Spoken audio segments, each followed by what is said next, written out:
The room went silent when the dean stopped mid-sentence and looked straight at me. "Your Honor, you're here." For a heartbeat, no one breathed. The applause died where it stood. My father's smile froze, then drained from his face as if someone had pulled a plug. He turned slowly, scanning the rows until his eyes landed on me in the back of the hall. I met his gaze calmly. I had learned long ago that stillness carries more weight than any reaction. That was the moment everyone remembers. But it wasn't where the story truly began. An hour earlier, the law school auditorium had been buzzing with the kind of polite excitement that comes with graduation ceremonies. Folding programs rustled, cameras clicked, parents leaned toward one another whispering about clerkships and job offers. The stage was dressed in dark blue curtains and American flags the same way it had been for decades. I chose a seat near the back, not because I was ashamed, but because I preferred to observe without being observed. I wore a simple navy suit, nothing that would draw attention. No robe, no pin, no one needed to know why I was there. My father sat near the front with my brother and his wife. He looked proud, loud in his happiness, shaking hands with anyone who came close enough. My brother had always loved attention. Even as a child, he thrived on being praised, on being seen as the one who would make it. I didn't begrudge him that. What hurt was how easily my father lifted him up by pressing me down. When the ceremony began, the dean spoke about perseverance, integrity, and the long tradition of the law. It was all familiar language to me. I'd heard it years ago sitting where my brother now sat with no family cheering me on. I listened politely, hands folded, breathing slow. Then came the moment my father couldn't resist. During a pause between speeches, he stood to stretch, laughing with the couple beside him. His voice carried farther than he realized. "This one's the real lawyer," he said, clapping my brother on the shoulder, "not her." "There it was," said casually, confidently, as if it were a harmless joke. A few people chuckled, unsure how to respond. Others glanced around uncomfortable. I felt the familiar tightening in my chest, the old sting I thought I'd outgrown. But I didn't move. I didn't look down. I didn't look away. I sat quietly in the back row. The ceremony continued. Names were called. Diplomas were handed out. Applause rose and fell in neat, respectful waves. My brother crossed the stage, grinning, shaking hands, posing for photos. My father stood to clap the loudest. I remembered another auditorium decades earlier when my own name had been called. I remembered scanning the crowd and finding only empty seats where my family might have been. That memory no longer hurt the way it once did. Time has a way of sanding down sharp edges, leaving something smoother, heavier. When the graduates returned to their seats, the dean stepped back to the podium for closing remarks. He thanked the faculty. He thanked the families. Then he paused. He adjusted his glasses and leaned forward, peering into the audience. "Before we conclude," he said slowly, "I'd like to acknowledge something special." A ripple of curiosity moved through the hall. "We are honored today," he continued, "to have with us a distinguished member of the judiciary." My father straightened, pleased, assuming this recognition belonged to someone else in the front rows. He nodded along, already clapping. The dean's eyes traveled past him, past the reserved seats, past the faculty. They found me. He stopped speaking for a moment as if making sure. Then he smiled. "Your Honor, you're here." Every head turned. The silence felt physical, pressing against the walls. I stood. No drama, no hesitation. I buttoned my jacket and rose, acknowledging the dean with a small nod. That was all it took. The reaction wasn't loud at first.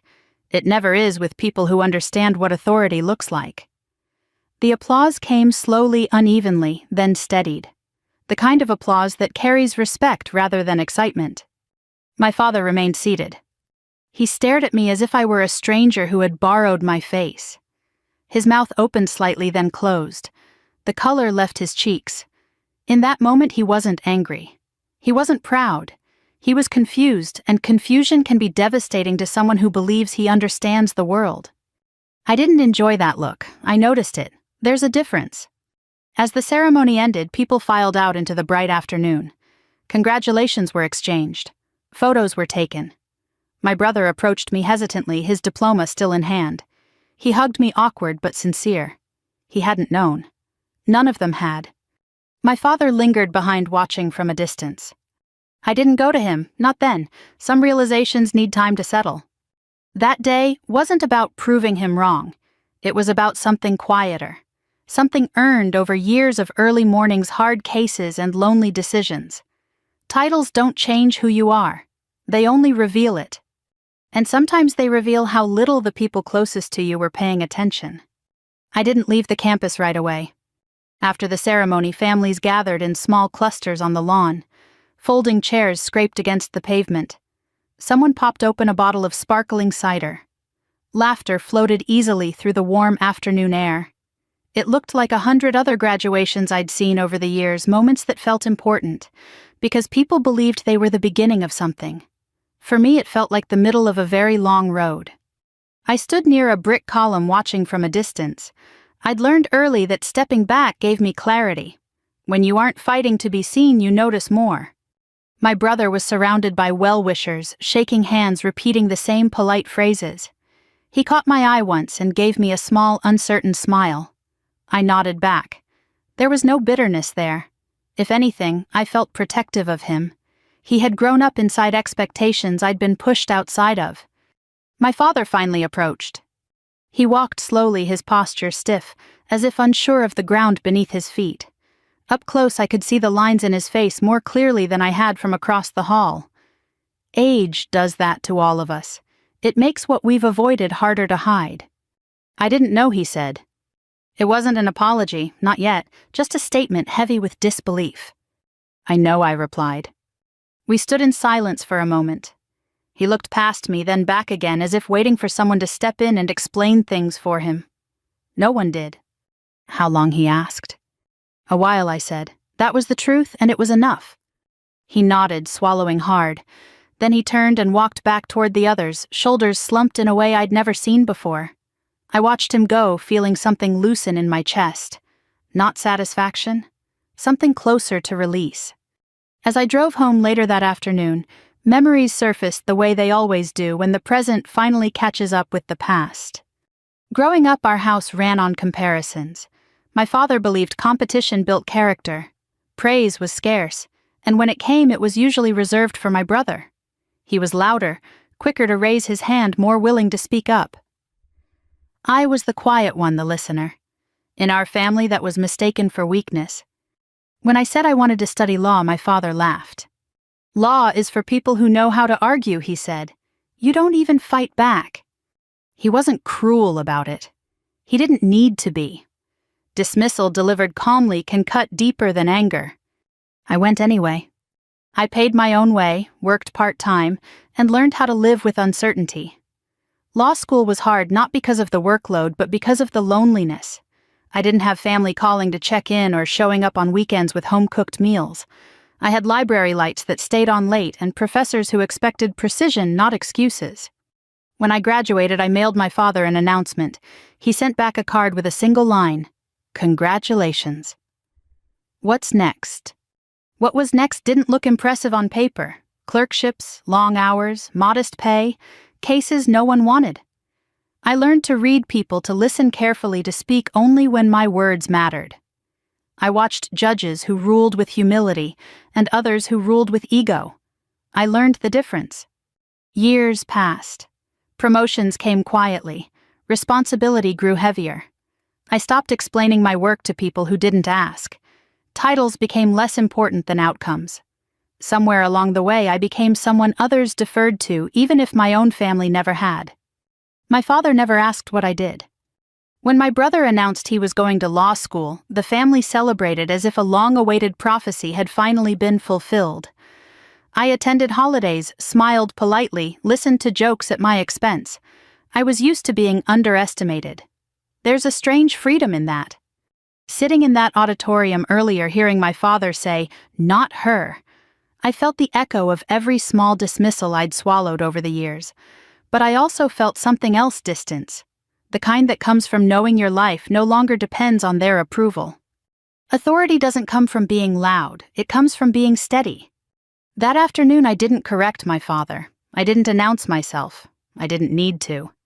The truth has a way of arriving on its own, usually when it's least convenient. As I pulled into my driveway, the sun was starting to dip low, casting long shadows across the yard. I sat in the car for a moment before turning off the engine. I thought about my brother standing at the start of his career. I thought about my father grappling with a version of me he'd never bothered to know. And I thought about how many people spend their lives labeling others, never realizing how little they understand. That day wasn't about revenge, not in the way people imagine it. It was about being seen without asking, about letting the truth speak when I chose silence. And the truth once spoken has a way of changing the room forever. I didn't plan my life with the word judge in mind. When I finished law school, I wasn't chasing titles or recognition. I wanted work that mattered, the kind that required discipline and restraint. I applied for clerkships not because they were prestigious, but because they forced you to listen before you spoke. You learned how decisions were made when no one was watching. You learned how power should feel heavy, careful, earned. My first clerkship paid barely enough to cover rent. The office was small, the hours long, the expectations exacting. I proofread opinions late into the night, checked citations until my eyes burned, and listened quietly while seasoned attorneys argued in chambers. No one knew my name outside that building, and that suited me just fine. From there, I moved into public service. The cases weren't glamorous. Family disputes, property disagreements, criminal matters that never made the news. People arrived angry, scared, convinced they were right. I learned quickly that most people don't want justice. They want validation. My job was to separate the two. I spent years doing work that didn't translate well at dinner parties. When someone asked what I did and I said I worked in the courts, their eyes glazed over. That was fine. I wasn't building a resume for strangers. I was building judgment slowly, painfully, one decision at a time. There were moments when the weight of it all pressed down hard. I remember one winter when the courthouse lost power during a snowstorm.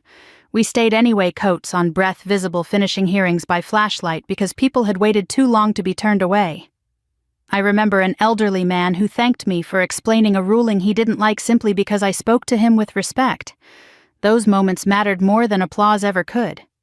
My father never asked about any of this. At holidays, he asked my brother about grades, internships, professors. He asked me if I was still doing that court stuff. I answered politely and passed the potatoes. I learned to let the silence sit where explanations used to be. As the years passed, my responsibilities grew. I was trusted with more complex cases than with mentoring younger attorneys. I was asked to serve on committees to help shape procedures, to weigh in on policy. Still, I stayed out of sight. The work came first. Ego only got in the way. When the call came, asking if I would allow my name to be put forward for a judgeship, I didn't answer right away. I took a walk that evening, the kind where you don't bring your phone and you let your thoughts catch up with you. I thought about the years behind me, the long nights, the quiet sacrifices, the people who had trusted me with their worst days. I thought about how seriously I took that trust. I said yes because I believed I could serve, nothing more. The confirmation process was thorough, as it should be. Background checks, interviews, questions that tested not just knowledge but temperament. I answered carefully, honestly. I didn't exaggerate. I didn't perform. I let my record speak. When the appointment was finalized, there was no celebration. I went to work the next morning like I always had. Same commute, same coffee, same sense of responsibility. The only difference was the weight of the decisions I would now carry alone. I told my brother when it happened. He congratulated me, surprised but proud. I didn't tell my father, not because I was hiding it, but because it didn't feel necessary. I'd learned that sharing news doesn't guarantee understanding. Being a judge is quieter than people imagine. You listen far more than you speak. You weigh not just facts, but consequences. You learn to live with the knowledge that no ruling will satisfy everyone. You develop a thick skin, not against criticism, but against ego. The robe doesn't make you important. It reminds you how careful you must be. I never used my title outside the courthouse. I didn't correct people who underestimated me. In many ways, that made the work easier. When people think you're ordinary, they show you who they really are. That was how I ended up sitting in the back row of my brother's graduation. I hadn't planned on being recognized. I hadn't worn anything that would suggest authority. I was there because I believed family should show up even when family hasn't always shown up for you. When the dean spoke my title, it wasn't triumph I felt. It was inevitability. The truth doesn't rush. It arrives when it's ready. Looking back now, I understand something I didn't when I was younger. My father wasn't cruel because he wanted to hurt me. He was limited by his own ideas of success, his own fears about worth and legacy. That doesn't excuse his words, but it explains them. Understanding doesn't erase pain, but it gives it context.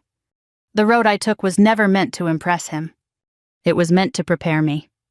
And preparation, I've learned, is what lasts when everything else fades. The moment didn't end when the dean said my title.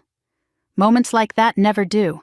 They ripple outward, touching people differently, revealing things they didn't know they were carrying.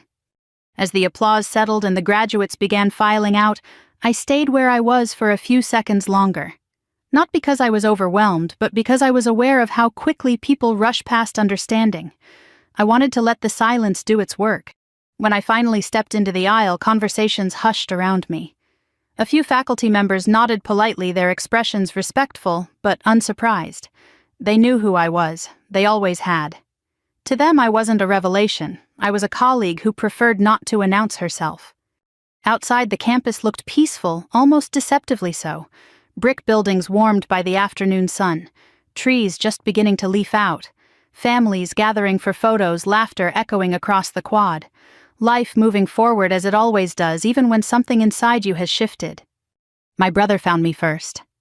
He approached slowly, diploma tucked under his arm, his excitement dimmed by uncertainty. He hugged me firm and genuine, the way we had when we were younger, before competition crept in and changed the shape of things. I had no idea, he said quietly. I know, I replied. There was no resentment in his voice. If anything, there was relief. Perhaps it lifted something off his shoulders to learn he hadn't been carrying the family's hopes alone all these years. Our father watched us from a distance. When he finally came over, the noise around us seemed to fall away. He stood in front of me, hands clasped awkwardly, his confidence nowhere to be found. For the first time, he looked at me without assumptions. You could have told me, he said. I could have, I agreed. You could have asked. That landed harder than any accusation. He flinched just slightly. Sometimes the truth doesn't need to raise its voice. He looked down at the grass, then back at me. I didn't think. No, I said gently, you didn't. There it was. Not anger, not victory, just a quiet acknowledgement of years lost to misunderstanding. Around us, the celebration continued. Someone laughed loudly. A camera flashed, life insisting on its rhythm. My father cleared his throat. I'm proud of your brother, he said, as if reminding himself why we were all there. So am I replied. He nodded, then hesitated. And you? The word felt unfamiliar coming from him, not unwelcome, just late. We stood there, three adults bound by history, each of us seeing the others more clearly than we ever had before. It wasn't reconciliation, not yet, but it was a beginning. Later that evening, after the crowd had thinned and the campus lights flickered on, I walked alone for a while. I needed space to think, to let the day settle. The air had cooled, carrying the faint smell of cut grass and spring rain. I thought about all the times I'd imagined this moment differently. Louder, sharper, more dramatic. I'd pictured satisfaction, maybe even triumph. What I felt instead was something steadier, heavier, more lasting. Clarity. I understood then that my father's words at the ceremony had been less about me and more about his need to define success in simple terms. Labels make people feel safe. They keep the world manageable. But they also blind us. In my courtroom, I see the damage labels do every day. People reduced to their worst decisions. Lives summarized in a few careless words. I've learned to slow things down, to look deeper, to resist the comfort of easy conclusions. That day, my father was forced to do the same. When I returned home, I took off my jacket and sat at the kitchen table with a cup of tea. The house was quiet, the kind of quiet that invites reflection. I didn't replay the dean's words or the look on my father's face. I thought instead about responsibility. Being recognized publicly carries weight. It changes expectations. I knew that from experience. Tomorrow people would talk. Stories would grow. Assumptions would be made. I would go back to work and do what I had always done. Listen carefully, decide thoughtfully, act with restraint. Because authority once revealed isn't something you wield, it's something you carry. And family once confronted with truth isn't magically healed. It requires patience, humility, and time. That night my phone buzzed with a message from my brother. "Dinner next week, just us. I want to hear your story." I smiled and typed back yes. It wasn't revenge that changed things that day. It was reality, quiet, unyielding, and finally seen. And sometimes that's the most powerful thing of all. The days after the graduation passed more slowly than I expected. I returned to work the following Monday, back to the familiar rhythm of the courthouse. Security at the entrance nodded as usual. Clerks shuffled files. Attorneys murmured in the hallway, already rehearsing arguments in their heads. The building smelled faintly of old paper and coffee, a scent I'd come to associate with responsibility. Inside my courtroom, nothing had changed. The bench was the same. The seal on the wall hadn't moved. People still rose when I entered, not because of who I was to my family, but because of the role I carried there. That steadiness grounded me. What had changed was everything outside those walls. News traveled quickly in small circles. A colleague stopped me in the hallway and smiled knowingly. "Saw the photos," she said. "Must have been quite a moment." "It was," I replied, and left it at that. At home, the phone rang more often. Extended relatives I hadn't heard from in years left polite voicemails. Old acquaintances sent congratulatory messages that felt slightly misplaced, as if they were responding to an announcement I'd never made. I answered a few. I ignored most. Recognition, I've learned, has a way of attracting noise. I prefer quiet. My father didn't call right away. When he finally did, it was early evening, just as I was clearing the dinner dishes. I recognized his number and let it ring once longer than necessary before picking up. "I've been thinking," he said without preamble. "So have I replied. There was a pause. The line crackled softly. "I shouldn't have said what I did," he continued, "at the ceremony." I waited. Apologies, like rulings, carry more weight when they're complete. "I was wrong," he added, the words sounding foreign in his mouth. "About you, about a lot of things."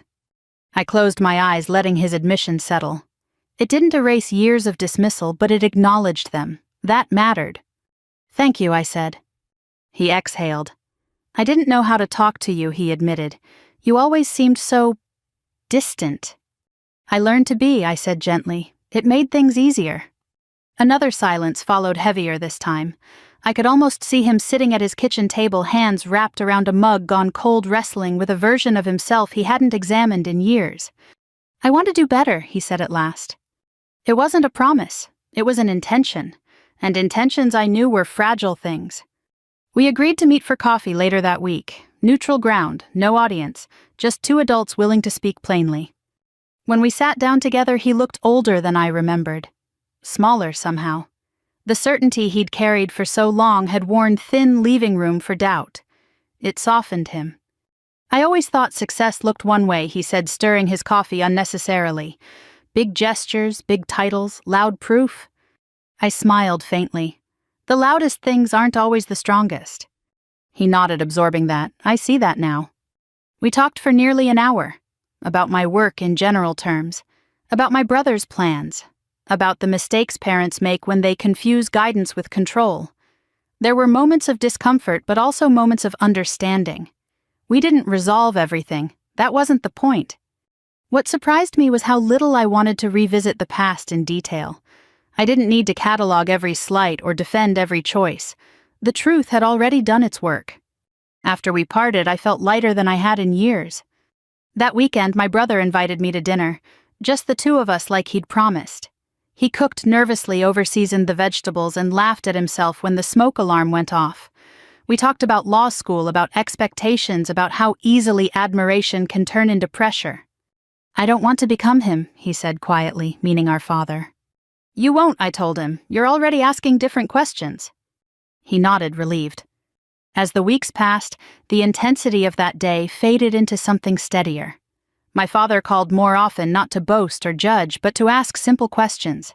How was my week? Was I tired? Did I enjoy the work? They were small things, but they signaled a shift. I didn't mistake effort for transformation. People change slowly, if at all, but effort counts. In my courtroom, I continued to see families fractured by misunderstanding, parents and children talking past each other, clinging to old narratives because they felt safer than uncertainty.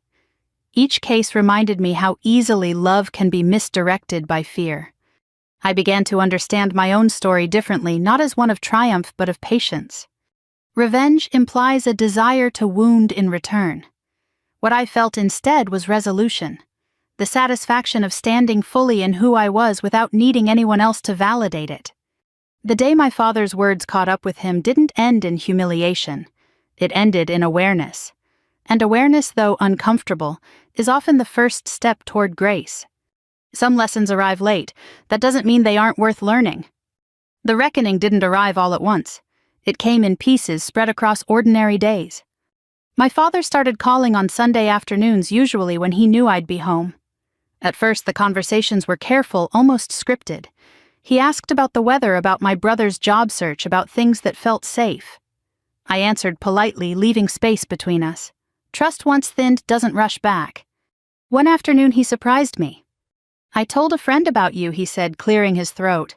About what you do. I waited. I realized, he continued, that I didn't actually know how to explain it, not really. That admission mattered more than he probably understood. It's not easy to explain, I said, and it doesn't need to be. He was quiet for a moment. I spent a long time talking instead of listening. Yes, I said, you did. There was no edge in my voice, just truth. At my age, I no longer softened reality to protect other people's pride. I'd learned that clarity offered calmly was a form of respect. A few weeks later, he asked if he could sit in my courtroom. Not for a case, just to observe. I told him he could as long as he understood the rules. No special treatment, no introductions, no expectations. He arrived early and sat in the back row, the same place I'd chosen at my brother's graduation. I noticed the symmetry immediately. He watched quietly, hands folded, eyes alert. He saw the weight of the decisions, the way people hung on every word. He saw me listen, question, pause. When it was over, he didn't say much.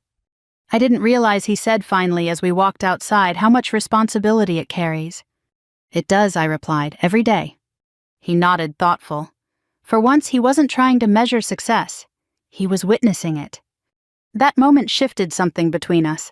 We didn't become close overnight. We didn't rewrite history. But the tone changed. Our conversations grew more honest, less defensive. He asked questions and waited for answers. He stopped interrupting. He learned slowly to sit with discomfort. I noticed changes in myself too. I'd spent so many years proving quietly, relentlessly, that I hadn't stopped to ask whether I still needed to. The answer surprised me. I didn't. I never had. Letting go of that internal pressure felt like setting down a weight I'd forgotten I was carrying. At work, the cases kept coming. A dispute between siblings over an aging parent's care. A man facing sentencing who couldn't meet my eyes. A woman fighting to keep her home. Each story reminded me how often family dynamics spill into places they don't belong. One case in particular stayed with me. A father testified against his own daughter, convinced he was doing the right thing. He spoke with certainty, righteousness in every word. When I looked at the daughter, I saw something familiar, not defiance, but exhaustion. The kind that comes from being misunderstood for too long. I ruled according to the law, but I addressed them both carefully. Being right, I said, does not always mean being just. My father watched that case from the gallery. Later he told me it unsettled him. I heard myself in him, he admitted. That was the deepest reckoning of all.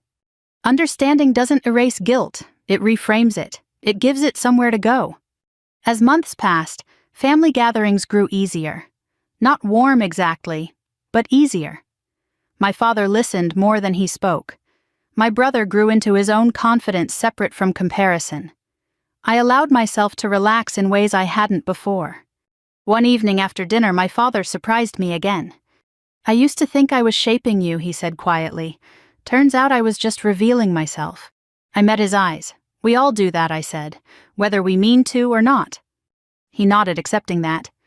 I realized then that reconciliation isn't about winning an argument or forcing an apology. It's about changing behavior, about showing up differently even when it's uncomfortable. That's the part people rarely talk about. There was no grand moment where everything fell into place. No tearful confession, no dramatic embrace. Just a series of small, deliberate choices. To listen, to ask, to pause before judging. In my courtroom, I continued to believe in second chances, not blind ones, but earned ones. I held people accountable while leaving room for growth. It's a balance that takes practice. At home, I practiced the same. The day my father finally said, "I'm glad you're my daughter," without qualification, without comparison, I didn't respond right away. I let the words sit between us, complete in themselves. "I am too," I said finally. That was enough. By the time another spring arrived, the memory of my brother's graduation had softened at the edges. Not because it mattered less, but because it had found its place. Some moments are sharp when they happen, then settle into something quieter, something that teaches instead of stings. That day had become one of those moments for me. Life moved on in its steady, unremarkable way. I returned to my routines. Early mornings, long dockets, evenings spent reading case law or sitting in silence with a cup of tea. The work never stopped asking for care, and I never stopped giving it. Responsibility, I'd learned, doesn't fade once you're recognized. If anything, it deepens.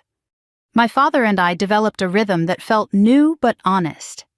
We spoke once a week, sometimes about practical things, sometimes about nothing at all. He stopped offering opinions unless I asked. When he did speak, his words were slower, more measured. Age hadn't changed him as much as awareness had. One afternoon we walked together through a small park near his house. The trees were tall and bare, waiting for summer. He moved carefully now, hands clasped behind his back. I used to think he said that if I pushed hard enough I could make my children strong. I waited. I see now, he continued, that strength grows when it's trusted. I nodded. It does. That was the closest he came to naming regret. I didn't need him to say more. At this stage of life, understanding matters more than confession.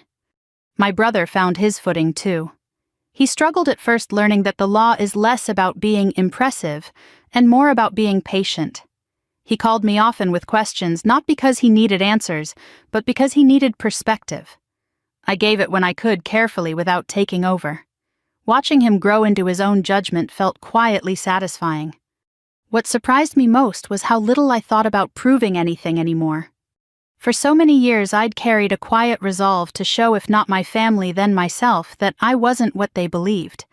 That resolve had fueled me when no one else did. But somewhere along the way it became unnecessary. The truth had emerged on its own without my pushing. That taught me something important. Revenge doesn't always come with raised voices or dramatic confrontations. Sometimes it arrives as clarity, sometimes it looks like dignity. Sometimes it sounds like silence finally being understood. In my courtroom, I continued to see families fracture and mend in different ways. Parents who spoke without listening. Children who carried labels they didn't choose. I tried whenever possible to remind people that the law deals in facts, but life deals in consequences. Words spoken carelessly can last longer than we expect. I thought often about the audience at that graduation. How many parents in those seats had unknowingly limited their children with a single sentence? How many sons and daughters had sat quietly carrying years of dismissal like a second skin? If there is anything my story has taught me, it's this: people are rarely what we assume they are. And our assumptions say far more about us than they do about anyone else. One evening, months later, my father attended a small community event where I was speaking about civic responsibility. He sat in the back, hands folded, listening. When it ended, he didn't applaud loudly. He didn't seek attention. He simply waited until I was free. "You speak with fairness," he said, "not authority. I like that." I smiled. "Fairness is authority," I replied. He considered that, then nodded. We walked out together into the cooling air. No crowd, no stage, just two people who had finally learned how to see each other.